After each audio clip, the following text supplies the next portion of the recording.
Je remercie M. Huck pour ses paroles d'introduction.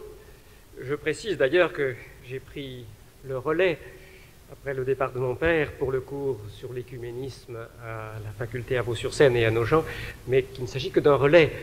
Maintenant, je compte bien que ce soit les professeurs d'histoire qui se chargent de la suite.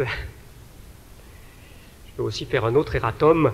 Vous avez, je pense, tous remarqué dans la publicité qui a d'abord été envoyée, heureusement pas dans le livret reçu ce matin, mais que le mot d'écuménisme est écrit avec une énorme faute, un U de trop, et il faut que ça tombe sur moi, si j'ose dire, qui passe une bonne partie de mon énergie à dire que prononcer œcuménisme, c'est une faute.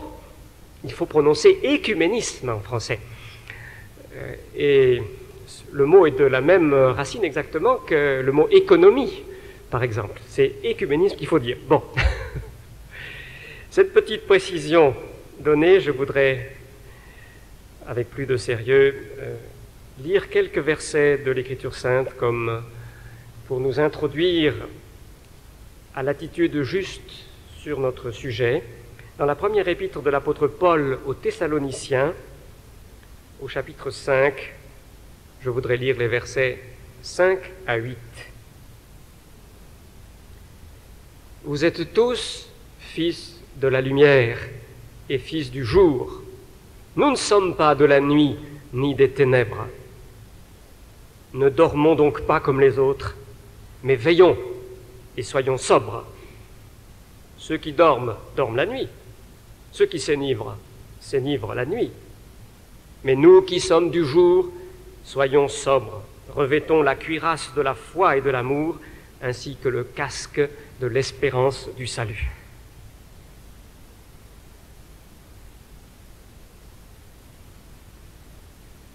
J'ai bien besoin d'une cuirasse et d'un casque. Je tremble d'aborder notre sujet. Je tremble en décrochant ce qu'on pourrait appeler le vieux couvercle de la vérité officielle, de faire dégringoler tous les éléments de la batterie de cuisine. La vérité officielle des évangéliques sur le sujet de l'écuménisme, c'est le livre de notre vénéré frère, M. René Pache, publié en 1950, qui la formule depuis la publication de cet ouvrage. Je ne pense pas que les évangéliques de langue française aient publié d'ouvrages comparables qui définissent en quelque sorte leur position. Mais en 38 ans, beaucoup d'eau a coulé le long des quais de la Marne, et j'observe que les attitudes, les comportements de beaucoup d'évangéliques ont changé. En France, en Suisse, hors de France, hors de Suisse. L'été dernier, je participais à un colloque, pas celui de Stuttgart d'ailleurs, et un théologien évangélique que je respecte, dont je crois la théologie foncièrement saine, nous déclarait que lorsqu'il est en vacances dans un autre pays, qu'il ne connaît pas d'église évangélique dans la ville, eh bien le dimanche matin, il se rend à la messe. Ce n'est pas un Français. Autre symptôme du changement qui est intervenu. Vous connaissez le christianisme au XXe siècle, qui est l'un des 2 ou 3 organes principaux du protestantisme français, considéré, je crois, à peu près par tous comme tel. Or, ces dernières années, plusieurs évangéliques ont eu une part très importante à sa rédaction, alors même que la politique du journal est manifestement d'un assez large pluralisme. Et l'avant-dernier rédacteur était un étudiant de la faculté de théologie d'Aix-en-Provence. Le rédacteur actuel, venu de l'Alliance évangélique, est un ancien étudiant de l'Institut biblique de Nogent. Je relève ces faits, non pas du tout pour critiquer, je ne pense qu'il peut y avoir d'excellentes raisons, qu'on peut considérer qu'il s'agit d'une influence élargie du mouvement évangélique, mais aussi pour montrer que des choses se passent aujourd'hui qui n'auraient pas été imaginées il y a 30, 35 ans. Des bruits ont circulé, des textes même très précis qui révèle qu'une organisation de jeunesse évangélique très connue, Jeunesse en Mission, aurait envoyé de son quartier général des directives à ses responsables selon lesquelles il fallait pratiquer une politique d'écuménisme assez intégrale en traitant les catholiques comme les baptistes ou les méthodistes ou les autres protestants. En fait, je suis en mesure de vous l'annoncer parce que je viens d'en recevoir l'information, en fait, mais tout à fait sûre. Cette rumeur déforme les choses. En réalité, le document en cause n'était qu'un document de travail, de proposition de quelques-uns, et il a été rejeté par les instances en charge pour Jeunesse en Mission. Mais le seul fait que la rumeur ait pu circuler est significative d'un état de choses nouveau qui nous impose, me semble-t-il, de réexaminer la question de l'écuménisme, de faire le point sur l'entreprise écuménique aujourd'hui. Je tremble en explicitant ce qui ne se dit pas. Il est peut-être plus prudent de ne pas dire, d'indisposer ceux qui préfèrent la discrétion, ou d'exciter des réactions mal contrôlables. Pourtant, je crois que c'est le moment, que c'est notre devoir de lumière. Nous sommes enfants du jour, fils de la lumière. Je tremble aussi, et peut-être plus encore, de la crainte de peiner des frères et sœurs porteurs d'étiquettes confessionnelles diverses, d'orientation théologique peut-être diverses, mais des frères et sœurs néanmoins.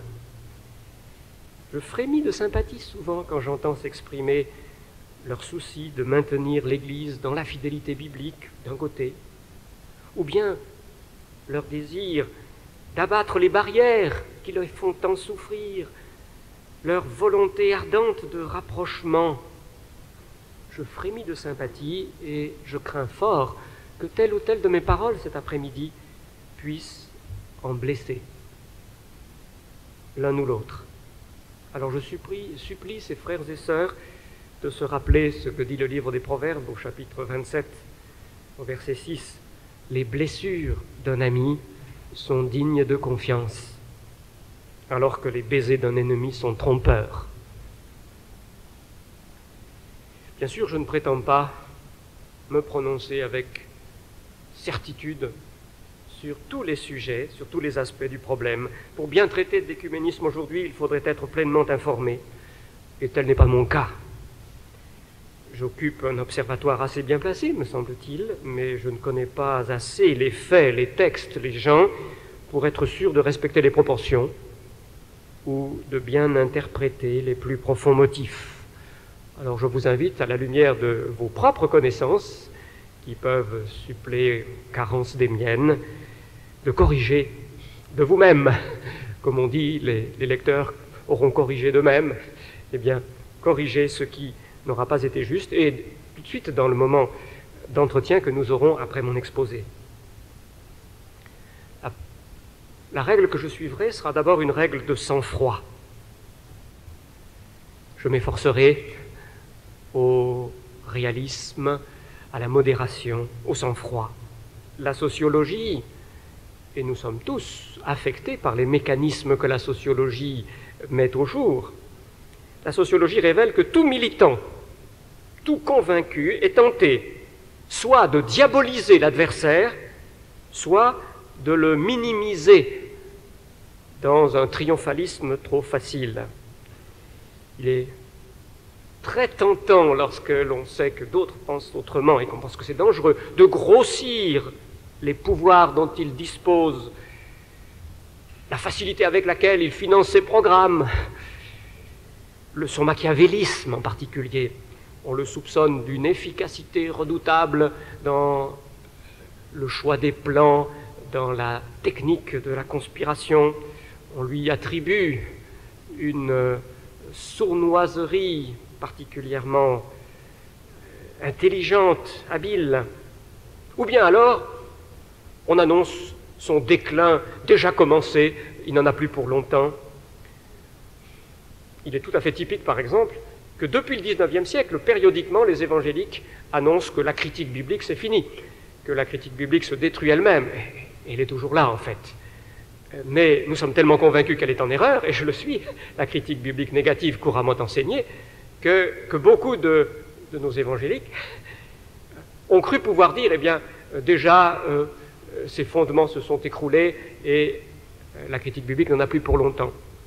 Nous n'avons ni à diaboliser, ni à minimiser. Nous avons essayé de prendre exactement la mesure. D'autre part, je voudrais suivre une règle de bienveillance. L'amour du prochain et de la vérité. La juste méfiance de soi, qui nous sied bien mieux qu'une assurance excessive. Nous faisons bien de nous défier de nos propres réactions. C'est de l'humilité, c'est de la sagesse. Donc cet amour de la vérité du prochain et cette méfiance de soi doivent nous pousser à interpréter en bonne part, tout spécialement interpréter en bonne part les motivations de ceux avec lesquels nous ne sommes pas d'accord, autant qu'il est possible. Et c'est ici, bien sûr, le point délicat, car il y a une limite. La crédulité qui gobe n'importe quoi n'est pas biblique. Nous sommes appelés au discernement, et ce discernement exige que nous dissipions les ambiguïtés du langage, que nous sachions reconnaître quand un mot est employé, mais que sa substance en a été vidée, ce que Francis Schaeffer appelait la fraude sémantique. Il nous faut un esprit de bienveillance, d'accueil, autant qu'il est possible, mais sans nous faire berner, sans nous laisser duper d'une manière dont nous serions finalement nous-mêmes coupables ou responsables. La première chose à démêler dans cet esprit, me semble-t-il, c'est la diversité des écuménismes. Le titre utilise le mot au singulier, mais en réalité, on peut faire valoir qu'il y a bien plus d'un écuménisme. Bon, il y a toujours eu diversité.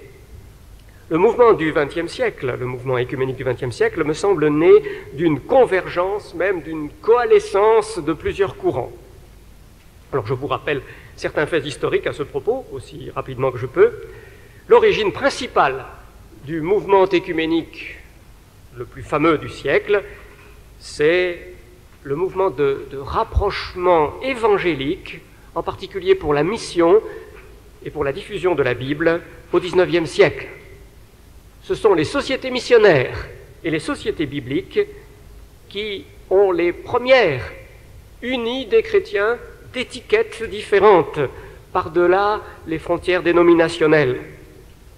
L'Alliance évangélique a été la première à mettre en valeur le thème. Il est symbolique que le mot écuménique ait été utilisé pour la première fois dans son sens moderne par Adolphe Monod en 1846 lors de la grande assemblée constitutive de l'Alliance évangélique. Et ce sont les mouvements de jeunesse nés du réveil, nés de l'évangélisation d'un Moody par exemple, les unions chrétiennes de jeunes gens, le mouvement des volontaires étudiants, le mouvement des étudiants chrétiens qu'on a appelé en France la FEDE, Fédération des associations chrétiennes d'étudiants. Ce sont ces mouvements qui ont donné naissance au mouvement écuménique moderne. Et le lieu de cette naissance, tout le monde en est d'accord, c'est la grande conférence internationale mondiale des missions à Édimbourg en 1910. Cependant, l'existence du courant de rapprochement des évangéliques dans cet effort de mission et d'évangélisation n'aurait jamais suffi à lui seul à engendrer le mouvement écuménique moderne.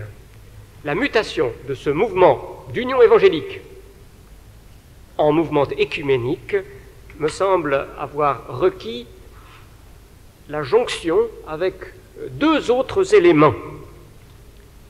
Il y a d'abord eu l'élargissement des positions doctrinales des leaders de ces grands mouvements interévangéliques, en particulier de jeunes, dans les premières années du XXe siècle. C'était des mouvements évangéliques, tout à fait dans le style des nôtres.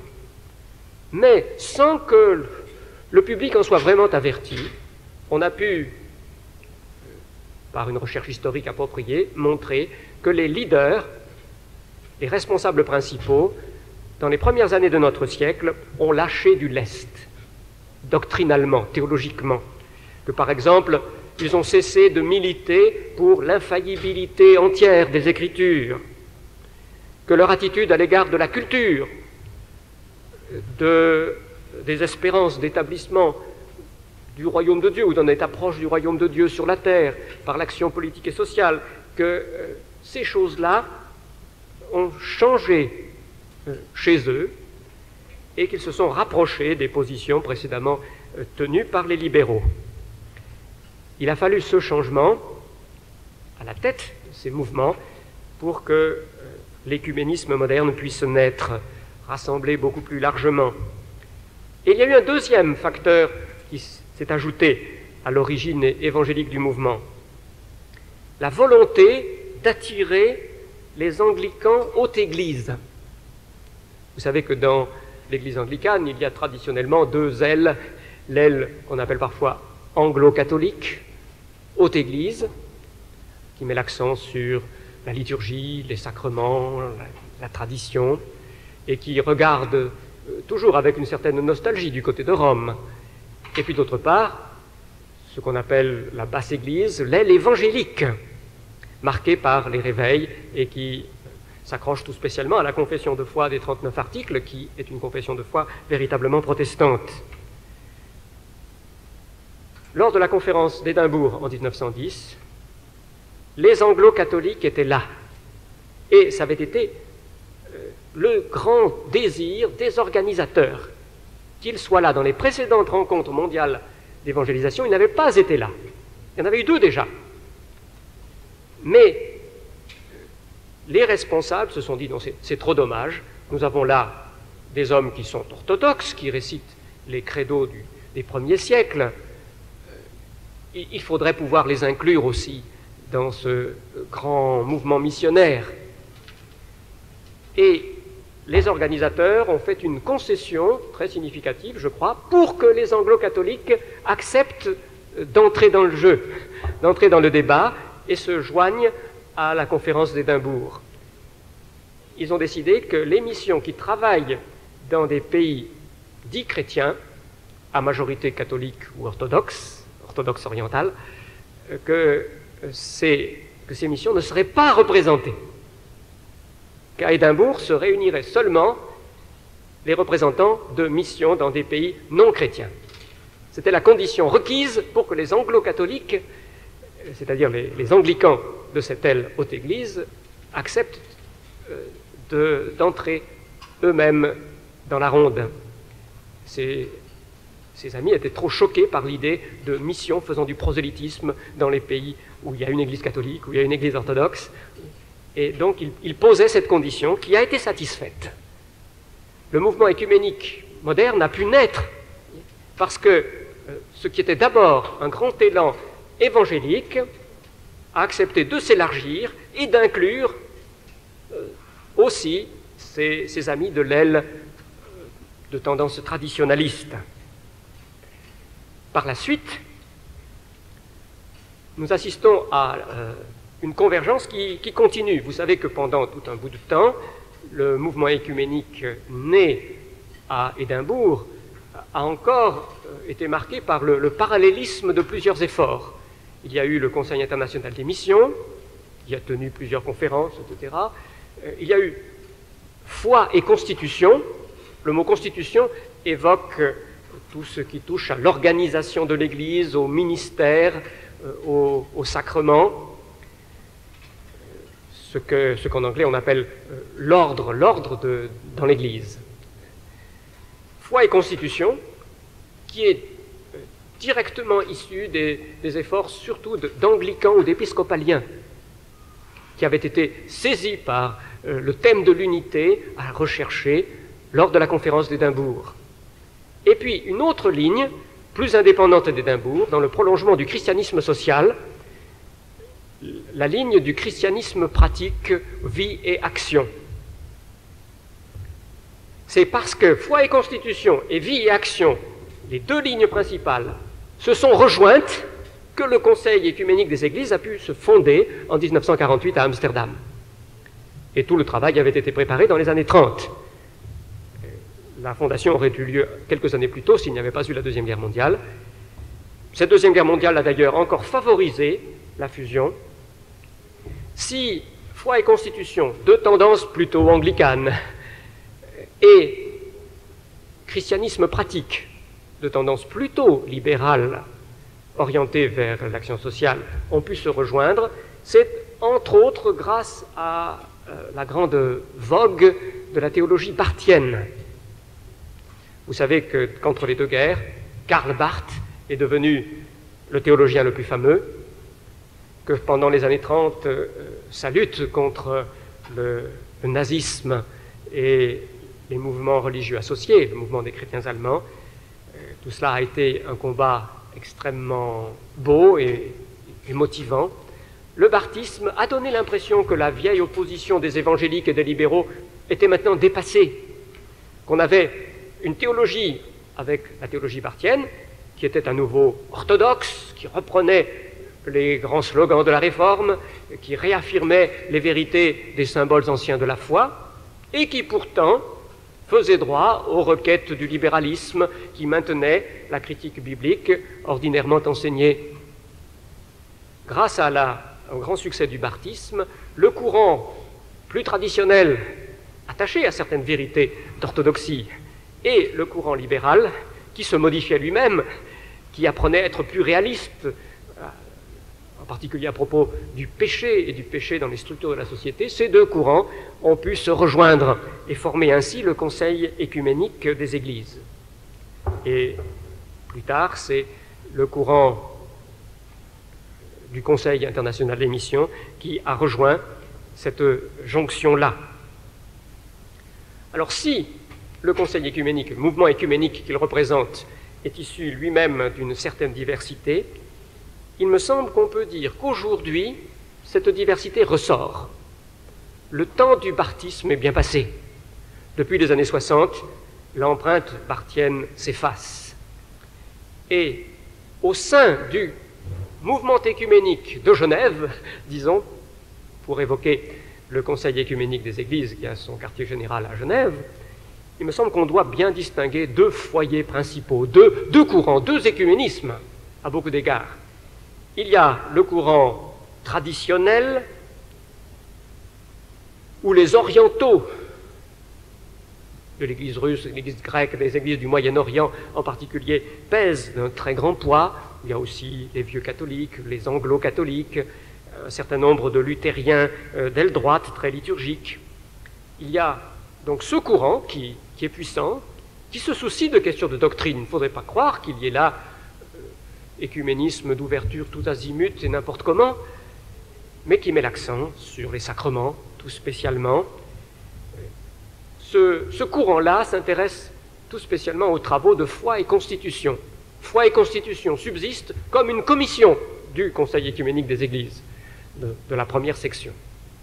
Et c'est foi et constitution qui a produit en 1982 le document qu'on appelle le BEM, selon les initiales, Baptême, Eucharistie, Ministère, le document de Lima, qui a fait beaucoup de bruit et qui est envoyé à toutes les églises pour que ces églises réagissent à ces formulations. L'autre courant, c'est le courant social qui se trouve dans le prolongement du christianisme social, des conférences Vie et Action, et aussi d'ailleurs du Conseil international des missions, dans la mesure où il y a eu une alliance sous l'égide du tiers-mondisme entre ce qui est devenu la réflexion missiologique de ceux qui sont engagés en majorité dans le Conseil écuménique des Églises, et puis ceux qui réfléchissent tout spécialement aux tâches du chrétien dans la cité. Nous avons maintenant un deuxième foyer, qui est celui de la section Évangile et société dans le Conseil écuménique des Églises. Foi et constitution d'une part, Évangile et société d'autre part. On se rend bien compte qu'il y a des différences de tonalité, des différences de motivation assez fortes. Il faut bien un terme médiateur quand même pour que les deux coexistent. Ce terme médiateur n'est pas seulement le postulat qu'il faut chercher l'unité, qu'il faut œuvrer dans cette direction. Je pense que le terme médiateur est aussi une certaine idée de la spiritualité et du bien qu'il y a à rechercher le pluralisme en matière de spiritualité. deux types d'écuménisme que je peux référer à Genève. Le troisième type d'écuménisme serait celui qui met en cause l'Église romaine. Pour les francophones, le mot écuménisme évoque très souvent non pas tant le Conseil écuménique des Églises que les rapports avec l'Église soumise au pape. Il y a une sorte de troisième écuménisme après celui de foi et constitution et celui d'Évangile et société, un écuménisme des rapports entre les églises affiliées au Conseil écuménique d'une part et l'Église de Rome d'autre part, avec ses attitudes à elle, son secrétariat pour l'unité, fondé au temps de Jean XXIII, comme vous le savez. Et puis je pense qu'un quatrième écuménisme doit être mentionné aussi, c'est l'écuménisme vraiment autre que nous appelons l'écuménisme évangélique.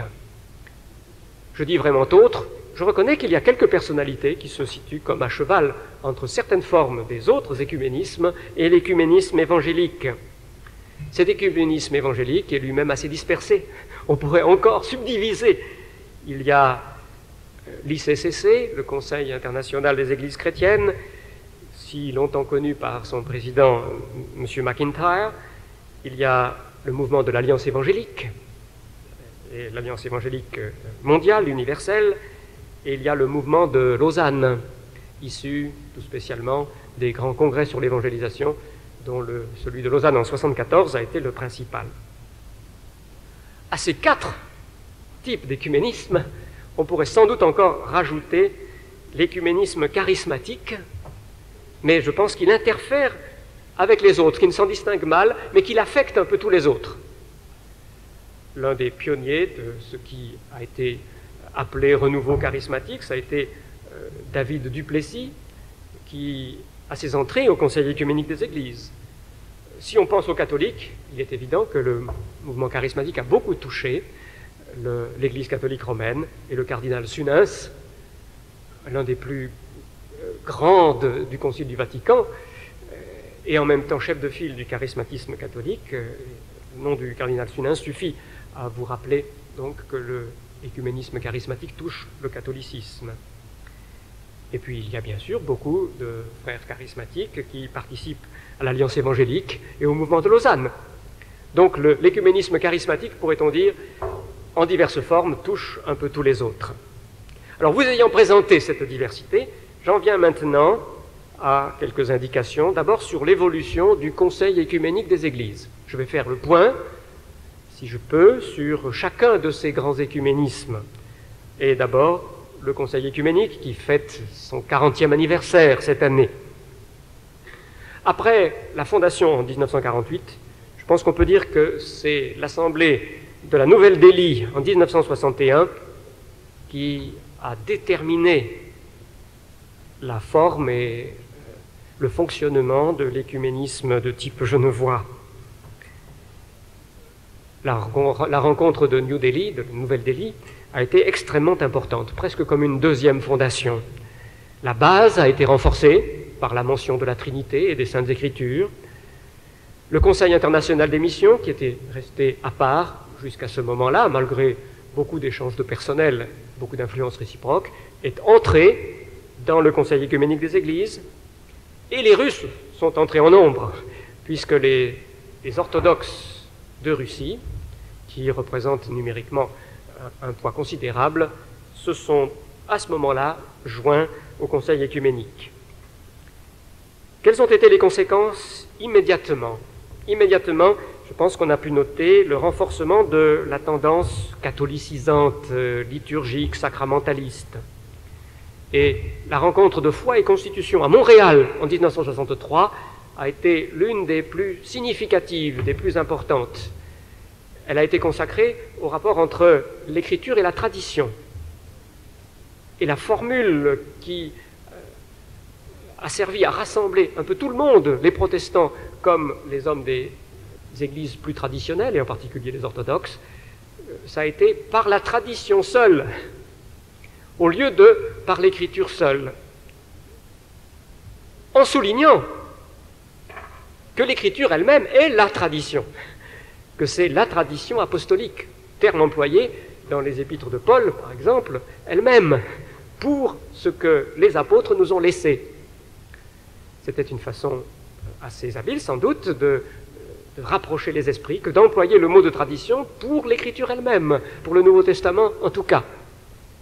Mais je pense qu'en fonction des controverses anciennes, Montréal 1963 a marqué une étape vers une compréhension plus ouverte des positions catholiques du côté des protestants.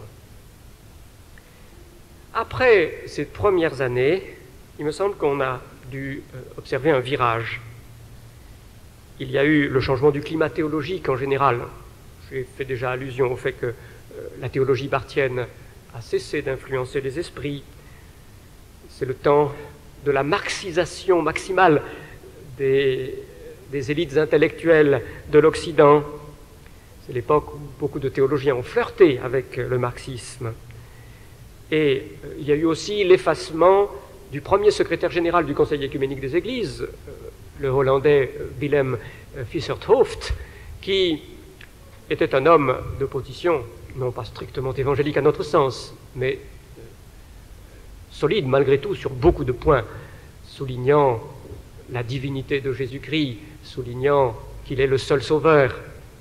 Visser-'t-Hooft, relativement proche de la théologie barthienne, avait maintenu un cap qui, à partir de cette décennie des années 60, n'a plus été tout à fait celui de la majorité dans le Conseil œcuménique des Églises. Une date très importante, sans doute, c'est celle de 1966. 1966 s'est réunie à Genève une conférence Église et société. Et de nouveau, elle marque une date décisive. Le choix révolutionnaire a été très nettement le choix de la majorité des délégués de cette conférence Évangile et Société organisée par le Conseil œcuménique des Églises. Jean Bobéro, le historien sociologue que vous connaissez, dans un article de Lumière et Vie, numéro 163, étudie l'évolution d'Évangile et Société et il souligne ce qui s'est passé en 1966.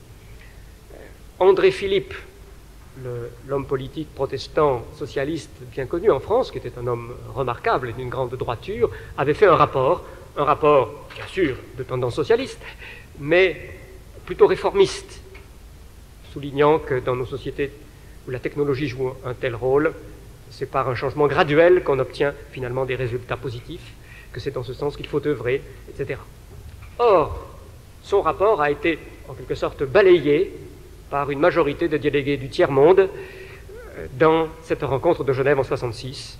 Et plusieurs orateurs, comme l'Américain Richard Schaul aussi, se sont prononcés très fortement en faveur d'une théologie de la Révolution.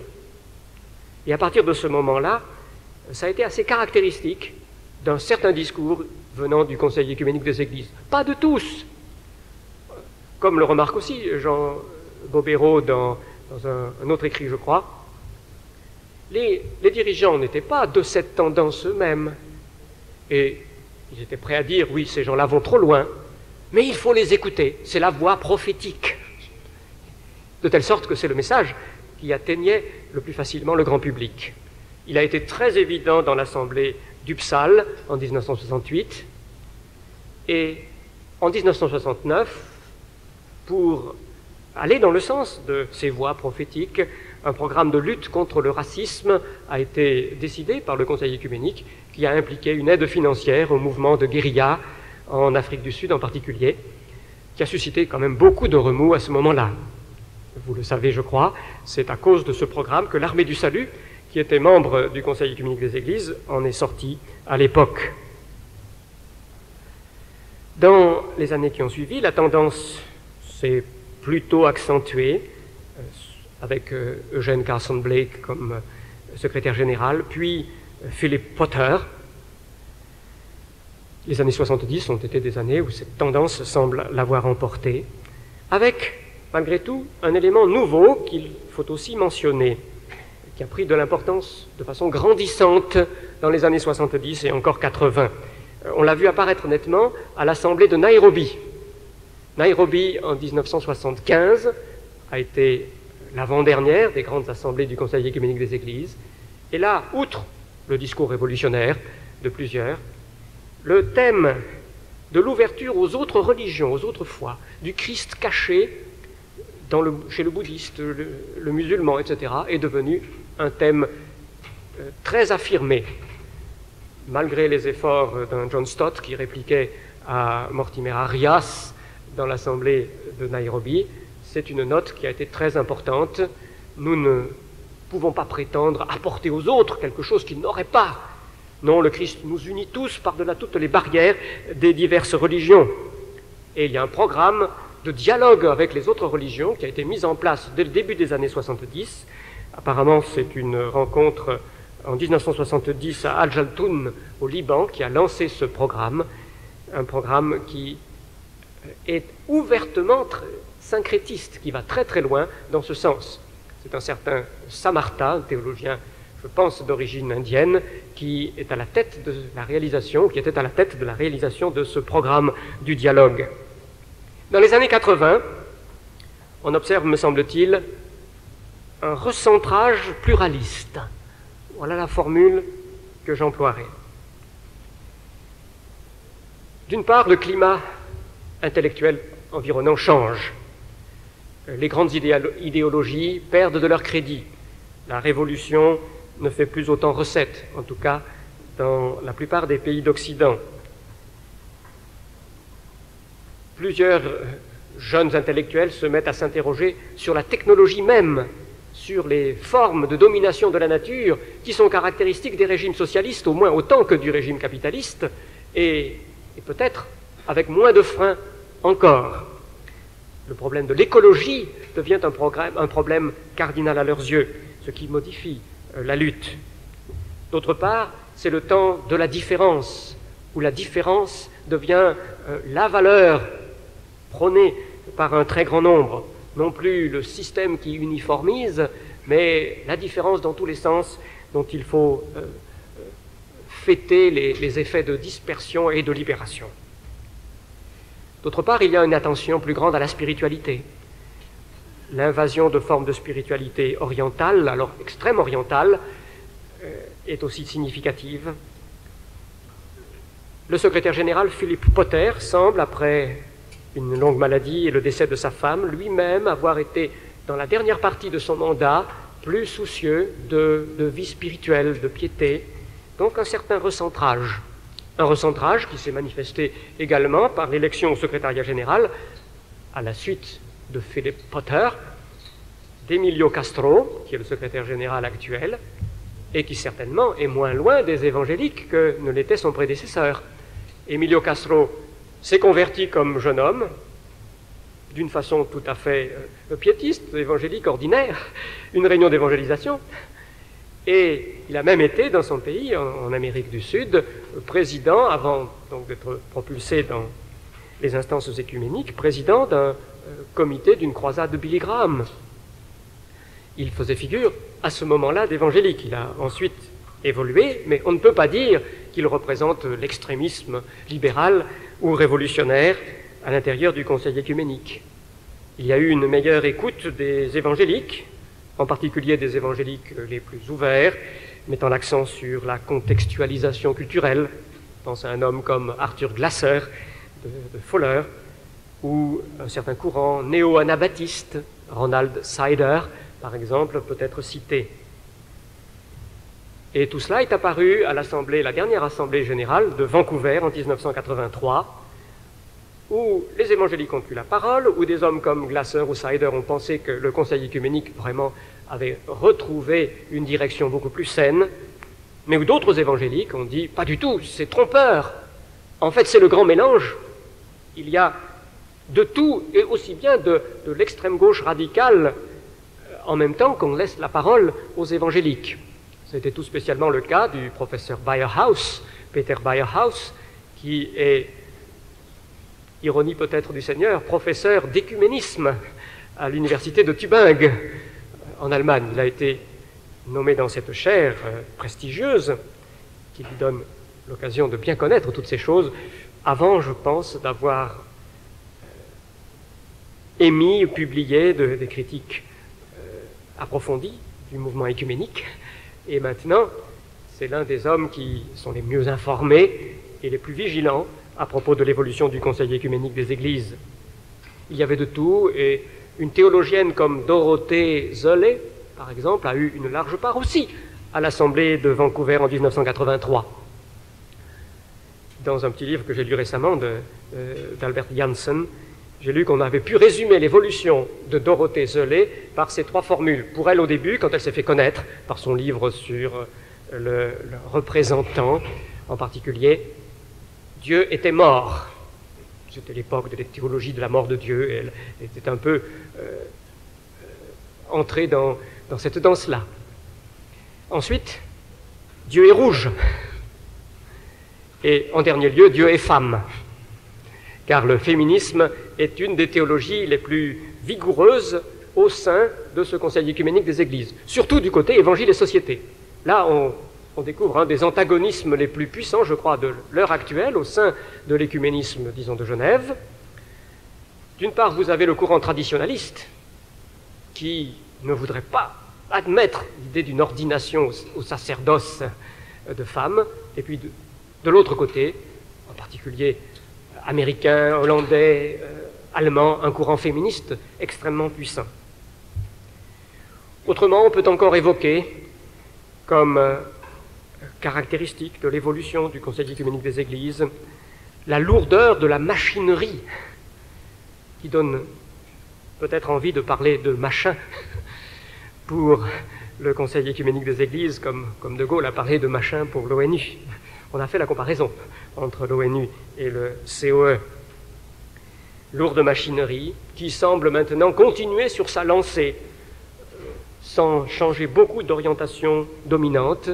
Le grand thème actuellement lancé pour la réflexion des Églises, pour les rencontres écuméniques, c'est le thème de la paix, de la justice et de la sauvegarde de la création.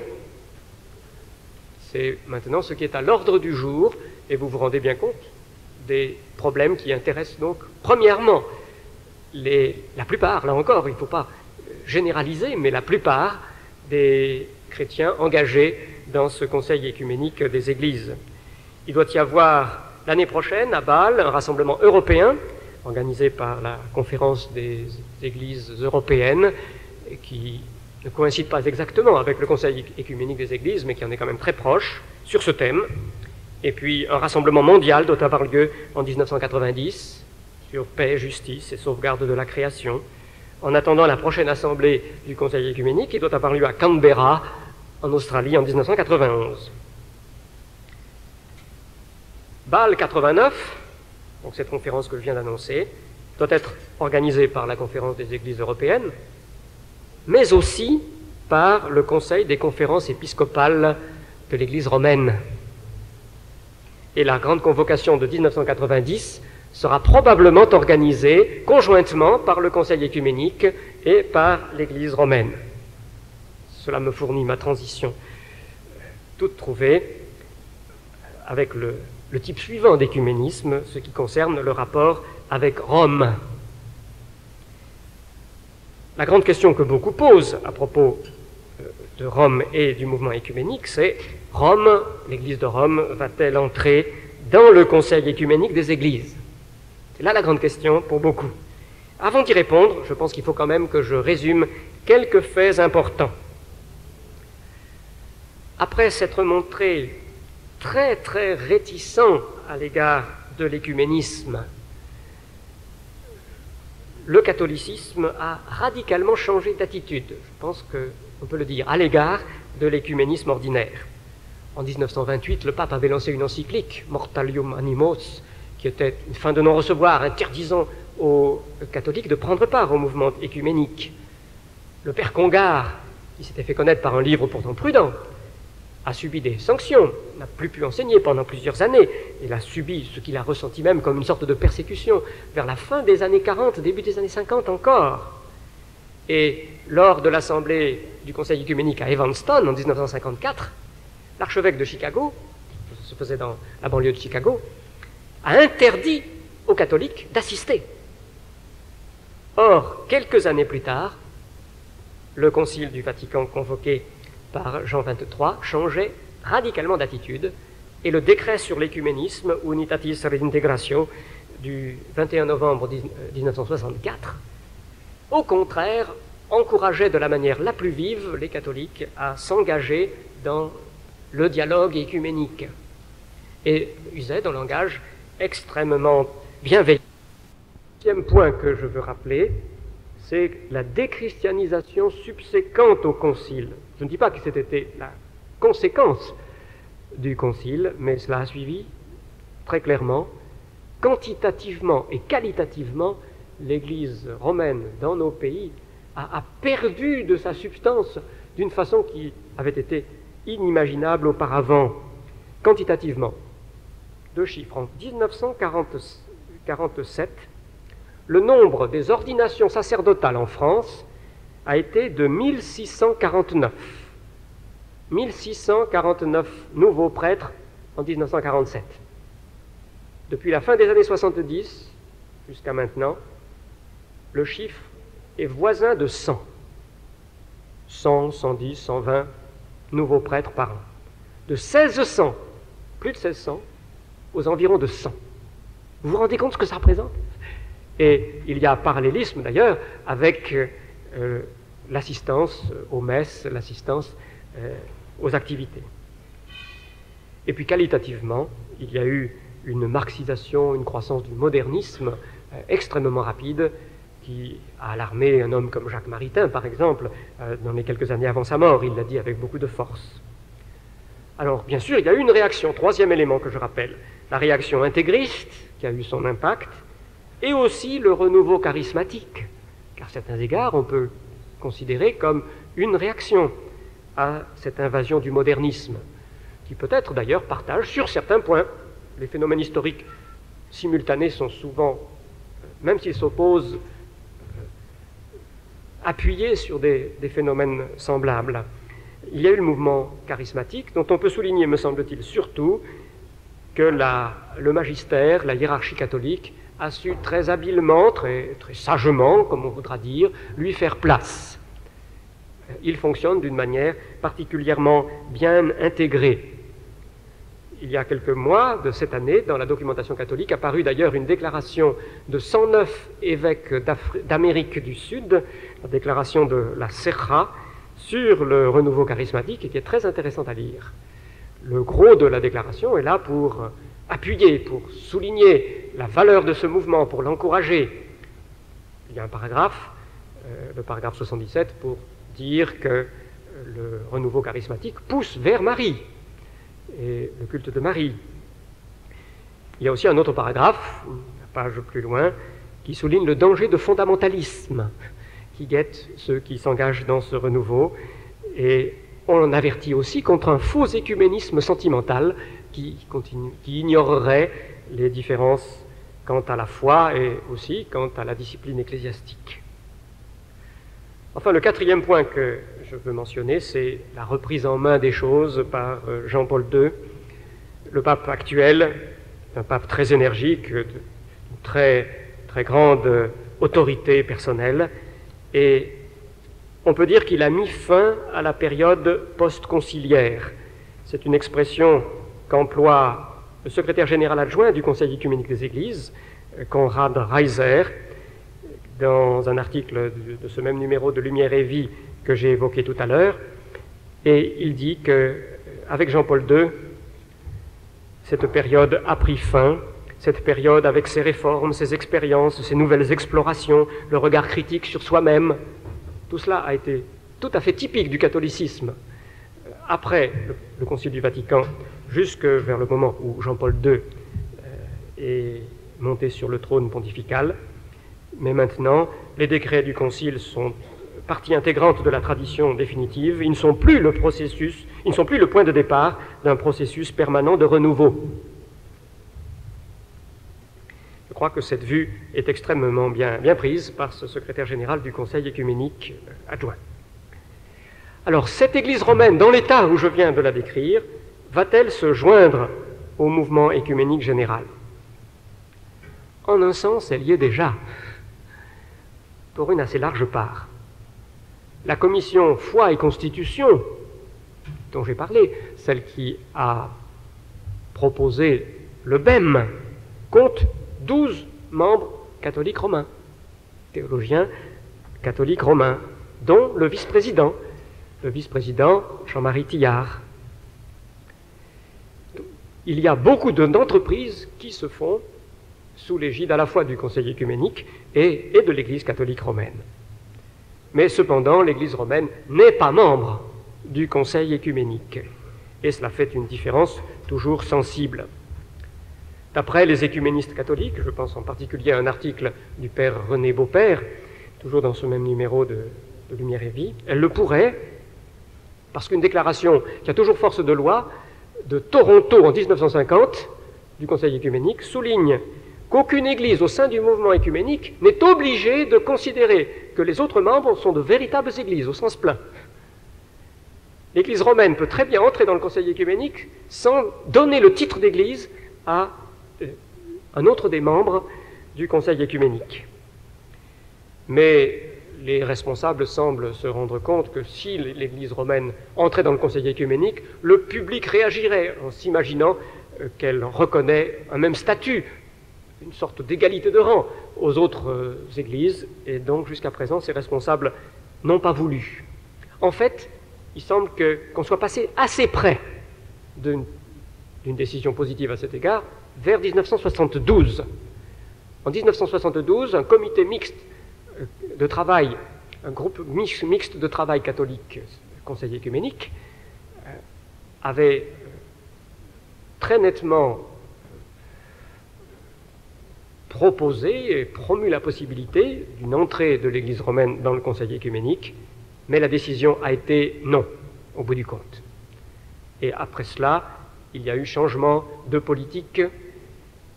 D'une part, certains organismes communs, comme l'organisme Sodepax, ont vu leurs prérogatives peu à peu se rétrécir jusqu'à suppression pure et simple. L'organisme pour la société, le développement et la paix, Sodepax, fondé en 1968 dans l'enthousiasme entre les catholiques et le Conseil œcuménique, cet organisme a finalement été supprimé en 1980.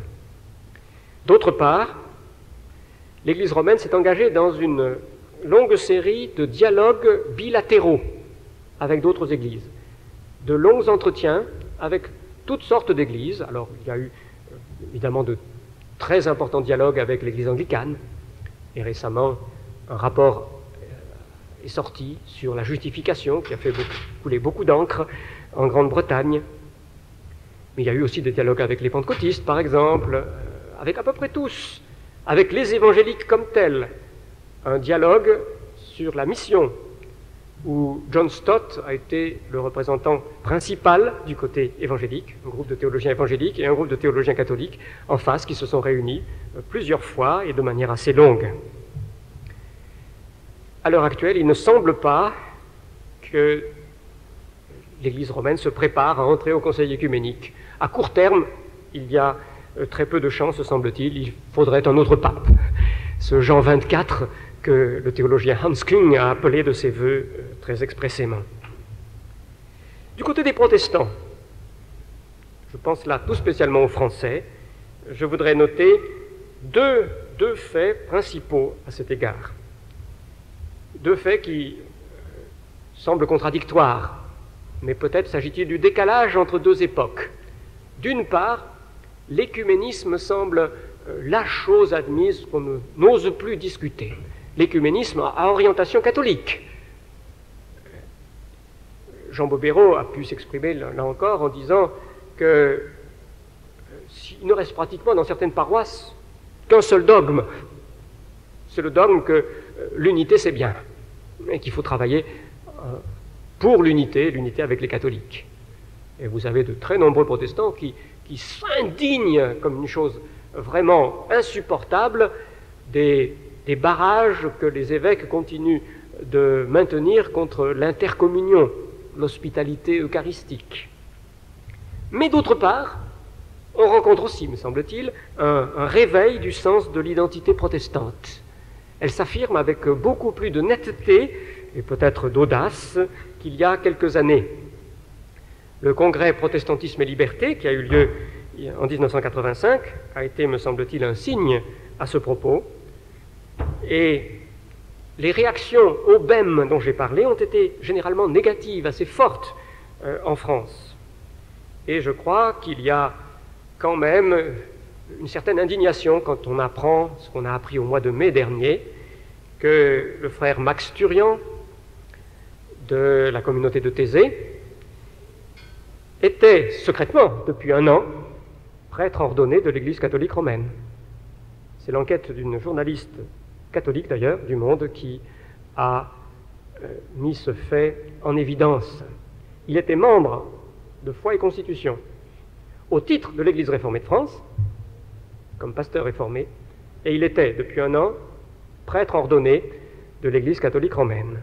Je crois que ça fait quand même quelque chose aux protestants français, qu'il y a une certaine réaction qui s'esquisse.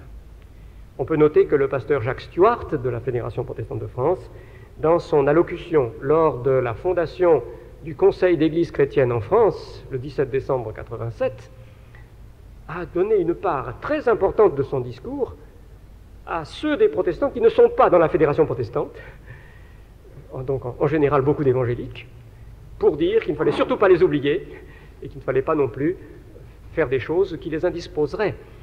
J'ai été très frappé par ce discours du pasteur Jacques Stuart. Indubitablement, les catholiques ont évolué sur divers sujets, sur l'écriture, sur la justification, sur l'Eucharistie même.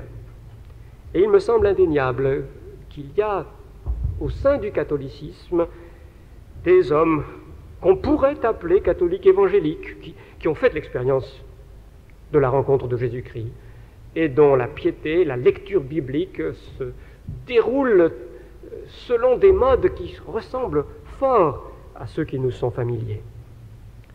Et pourtant, il me semble que subsiste une triple difficulté.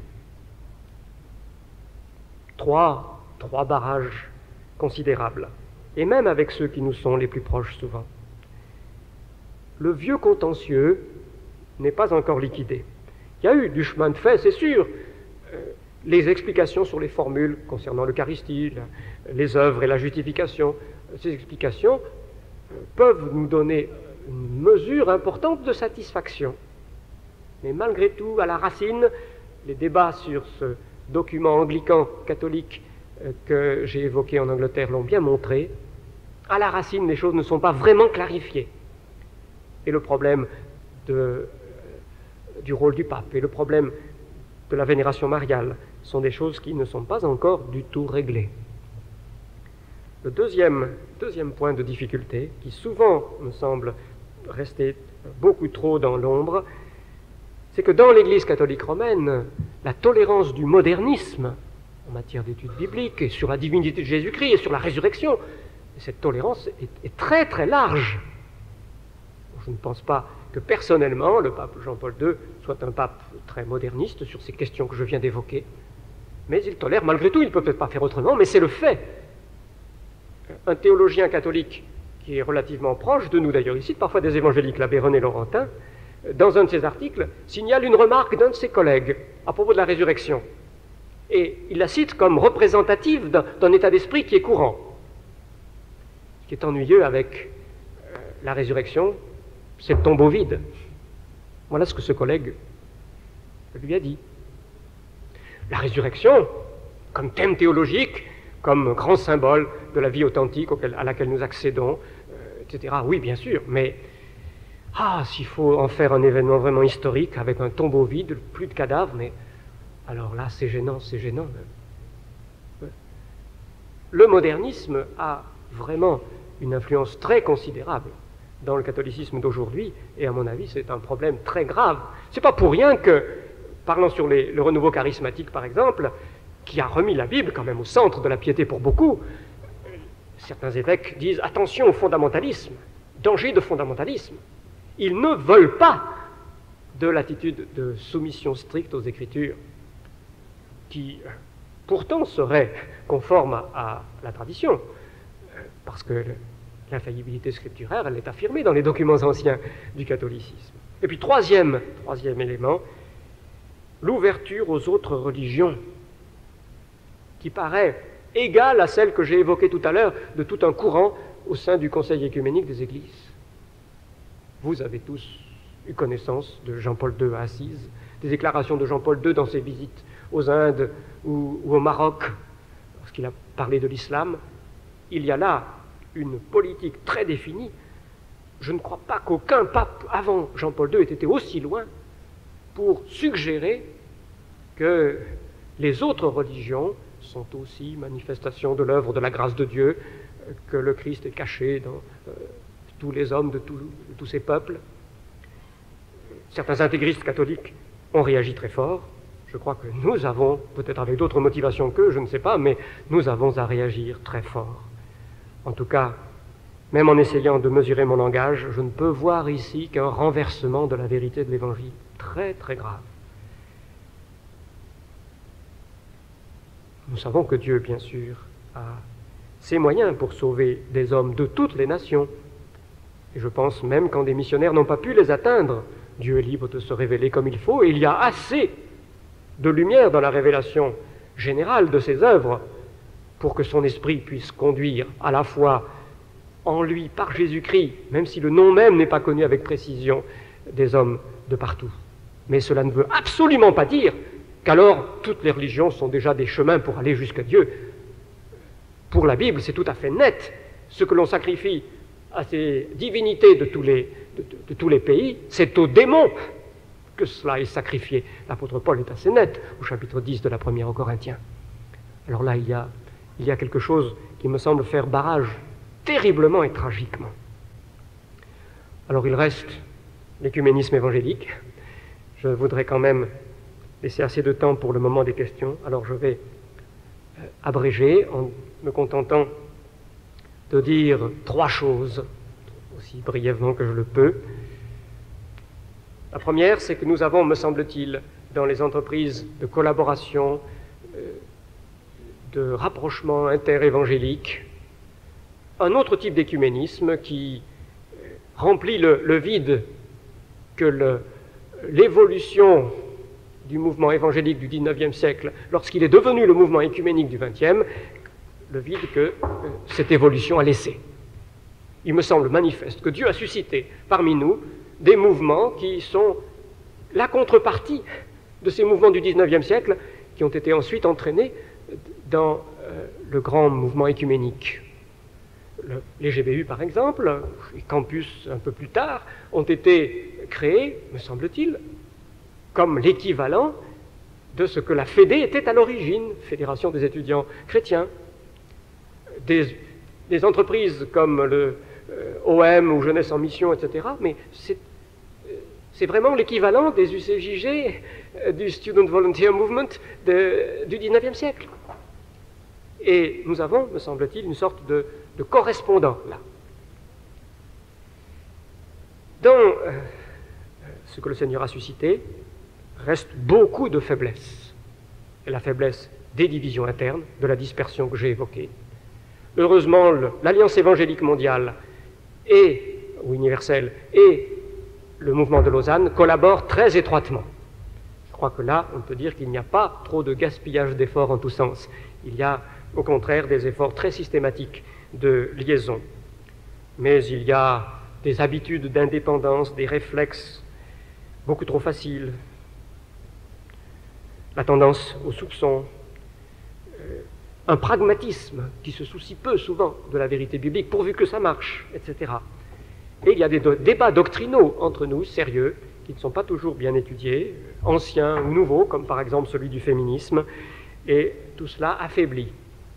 Mais malgré toutes ces faiblesses, mon 3e point, je crois qu'il y a avec cette forme d'écuménisme une base solide. Il y a là un fondement sérieux sur lequel on peut bâtir. Il vaut la peine d'investir dans les efforts d'écuménisme évangélique.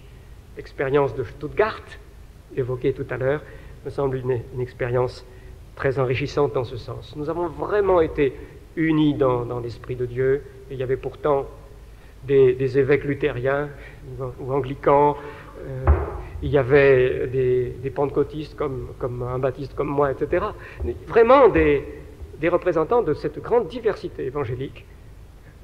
Il est possible de travailler en commun de manière saine, ce qui ne semble pas possible à mes yeux avec les autres types d'écuménisme. Alors investissons dans ce sens. Je crois que le Seigneur bénira les efforts que nous ferons selon qui nous conduira.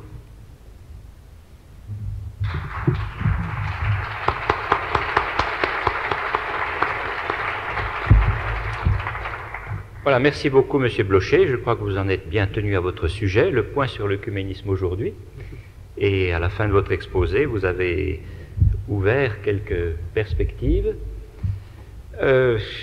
Nous avons devant nous une bonne dizaine de minutes. Notre grand nombre ne permet pas un véritable débat. Bien sûr, ce n'est pas possible, mais nous avons quand même, dans notre cadre, la possibilité de poser des questions de clarification éventuelle sur ce qui a été dit, ou d'autres questions qui pourraient demander à M. Blocher de se prononcer peut-être un peu plus avant sur tel ou tel point. Alors ça, nous pouvons le faire. Alors rappelons-nous que tout est permis, mais tout n'est pas forcément utile, et aussi tout n'édifie pas. Alors recherchons l'utilité commune pour notre groupe, et puis aussi, je crois, l'édification. Nous sommes là pour ça avant tout. Alors, est-ce qu'il y aurait une ou l'autre question maintenant à poser? Sentez-vous tout à fait libre de les poser. Monsieur Blocher ne les craint pas. Je le connais assez bien. Je ne promets jamais de donner de réponse, mais j'accueille les questions, effectivement. Voilà, il les accueille. Alors, si j'ai bien entendu la question, elle porte sur la marxisation du Conseil œcuménique et de l'influence éventuelle sur certains évangéliques, au-delà du cercle que le Conseil œcuménique représente. La marxisation du Conseil œcuménique n'a-t-elle pas aussi eu son effet sur les évangéliques, en particulier à propos de l'Afrique du Sud? Bon, c'est une question complexe. À mes yeux, je ne suis pas sûr de pouvoir répondre de manière vraiment satisfaisante. Je crois que cette marxisation du Conseil œcuménique a pu être exagérée, premier point, et qu'elle est plutôt en recul si on pense à l'idéologie même.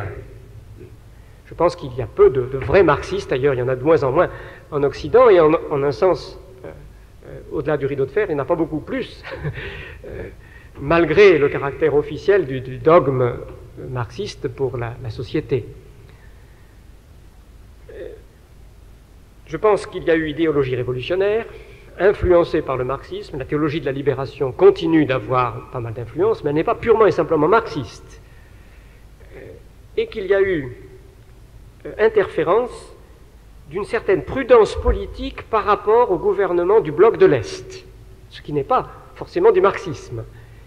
Les dirigeants du Conseil œcuménique, je pense qu'ils ont été souvent sincères, ont dit « Nous pouvons faire beaucoup plus si nous agissons en coulisses que si l'URSS est condamnée officiellement dans une assemblée du Conseil œcuménique, par exemple. » Alors ils ont toujours fait en sorte que les gens qui essayaient de proposer une motion pour condamner telle persécution en URSS, par exemple, soient réduits au silence. Il y avait eu un incident dans l'assemblée de Nairobi en 1975, et finalement ils ont réussi à éviter.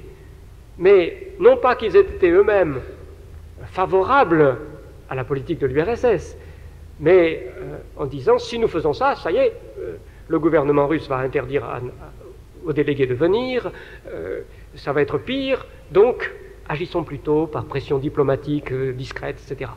Alors, je crois que tout cela a joué.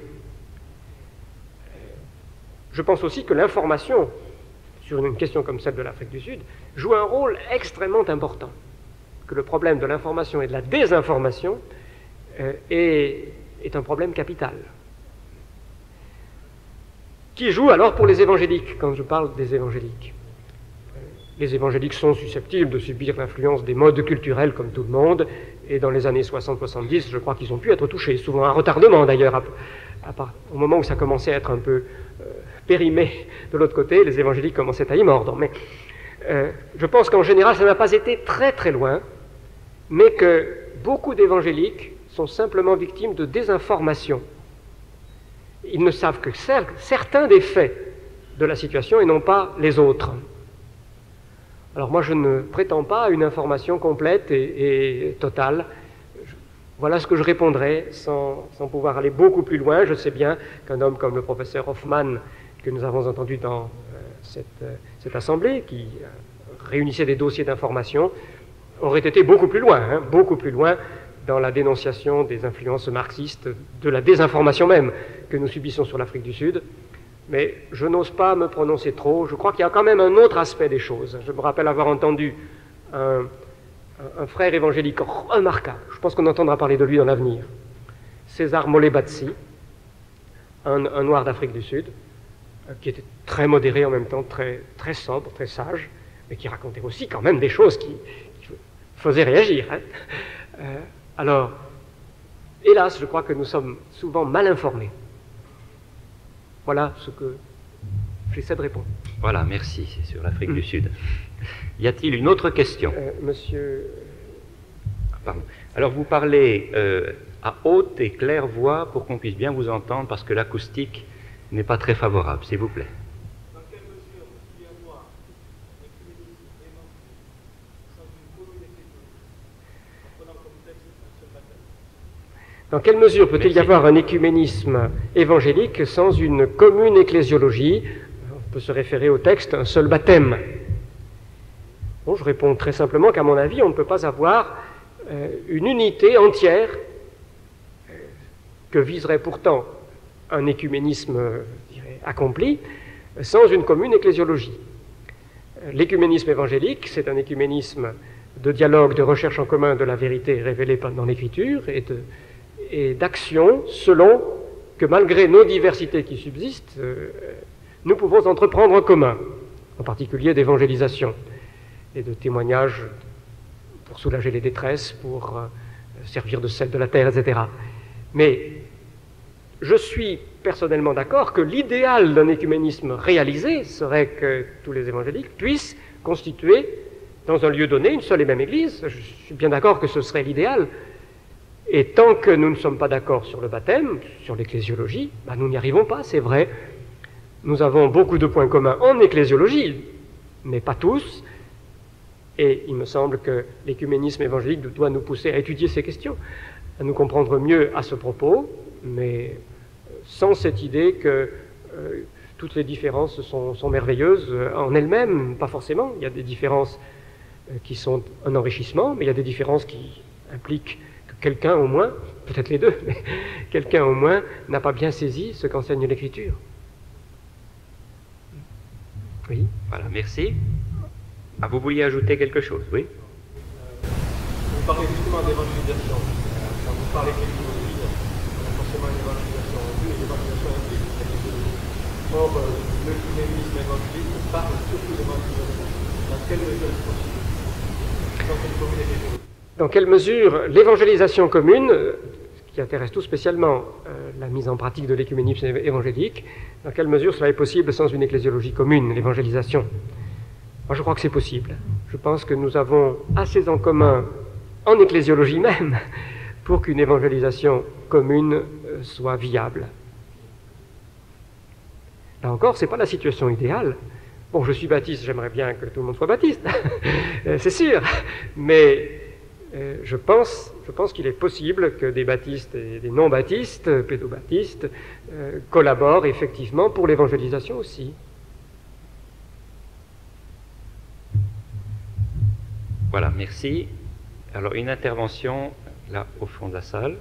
Vous avez dit un mot, de surpris, vous parlez des évangélistes victimes des informations. On pourrait peut-être dire parle des informations. Jean-François Rodin disait lui-même il y a pas longtemps que si 27% seulement de personnes entières croient ce qui fausse pas et la vérité. Donc la question c'est la vérité. Le mensonge, c'est quelque chose qui nous tombe dessus, c'est quelque chose qu'on recherche à savoir. J'accepte tout à fait la correction que vous proposez. Je pense que vous avez parlé assez fort pour que tout le monde entende. Donc, nous ne sommes pas seulement victimes de désinformation, nous sommes aussi coupables de désinformation. Nous ne nous informons pas avec assez de soin. Nous sommes trop crédules pour ce qui nous plaît. Et nous ne sommes pas assez vigilants. Ça, je pense qu'en effet, nous devons faire notre nostra culpa à ce propos. Et je vous remercie de l'avoir dit. Oui. C'est de manière très générale d'ailleurs, vous savez, que nous sommes toujours à peu près à la fois coupables et victimes. Voilà, merci pour cette remarque. Y a-t-il une autre question?